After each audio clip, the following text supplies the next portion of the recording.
Alhamdulillah, proses pra peradilan si Peggy Setiawan sudah selesai ya, dan Peggy dinyatakan bebas. Terima kasih juga buat pengacara-pengacara yang sudah membela Peggy Setiawan.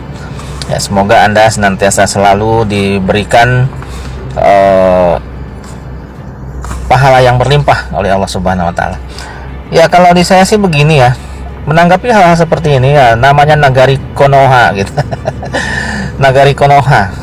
Indonesia ini dijuluki Nagari Konoha sama netizen. Jadi yang saya petik dari kasus Pina ini, karena saya tuh dari tahun 2016 saya memantau kasus Pina ini gitu ya.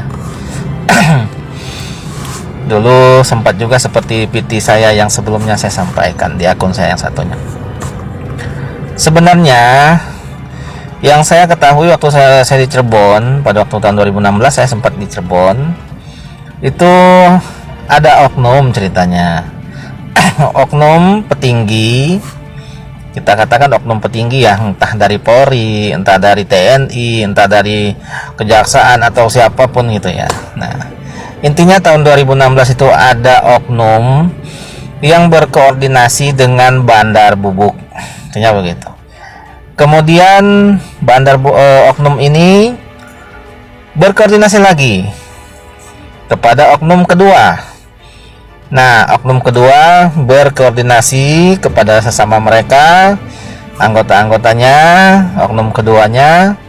Kemudian berkoordinasilah kembali ke oknum yang ketiga. Intinya begitu. Oknum yang ketiga kemudian mengembalikan permasalahan kepada oknum yang kedua. Lalu oknum yang kedua mempercayakan sebagai penghubung antara oknum yang pertama dan kedua di Cirebon, itu namanya Perong. Nah, Perong inilah sebenarnya sebagai oknum yang keempat, intinya seperti itu. Jadi Perong ini seorang preman pasar yang sangat ditakuti pada waktu itu. Perong gitu ya, dia juga kelompok geng motor.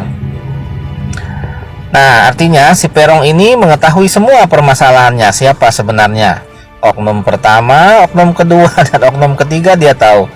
Perong adalah saksi kunci dari kasus Bubuk. Nah, intinya begitu.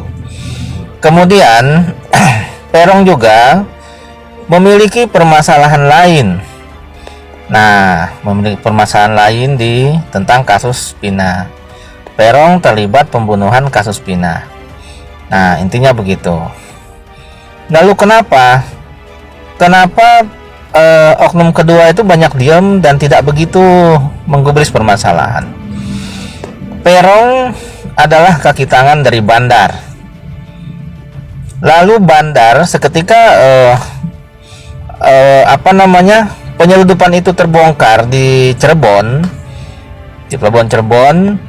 Lalu Perong yang dekat dengan Bandar, Perong ini kemudian diperintah oleh Bandar untuk menghabisi daripada oknum yang kedua. Di situ, karena tidak bisa menghabisi oknum yang kedua, Perong menghabisi keluarganya. Nah, dari oknum yang kedua. Nah, oknum yang kedua bak makan buah si malakama saat ini, menangkap Perong, melibatkan banyak oknum kedua, dan nyawanya terancam. Bisa juga pun oknum yang kedua ini masuk penjara. Intinya begitu.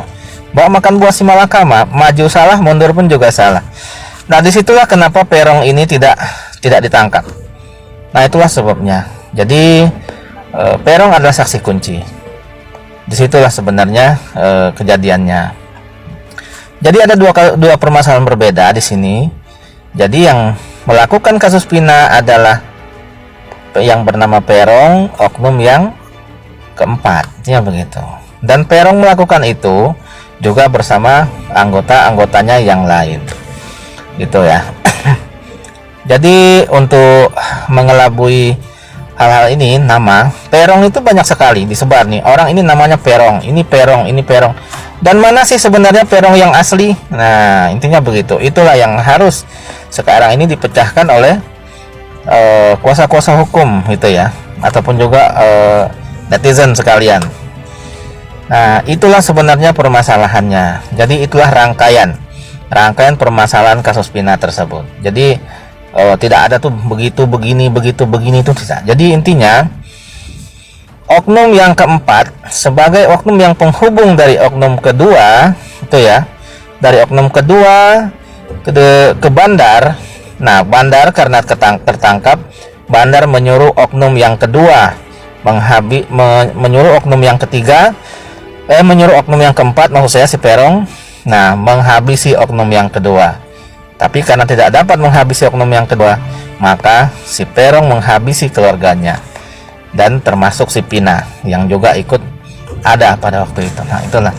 Jadi itulah kejahatan si Peron. Jadi di sini tuh si Peron ketemu si Peron ini. Nah, itu dia. Sekarang pertanyaannya, apakah ada itu ya aparat penegak hukum ini yang bisa menemukan Peron ini siapa? Nah, intinya begitu. Ya mungkin disinilah nanti yang saya lihat dari apa yang saya adnakan, di situ yang saya lihat bahwa si Peron akan melakukan hal-hal yang setelah ini. Setelah kasus Peggy ini dibebaskan ya, ini ronde kedua sudah dimulai gitu ya. Ya mudah-mudahan kasus Pina ini segera terbongkar itu ya. Itulah sebenarnya yang terjadi itu seperti itu di kasus Pina. Itu.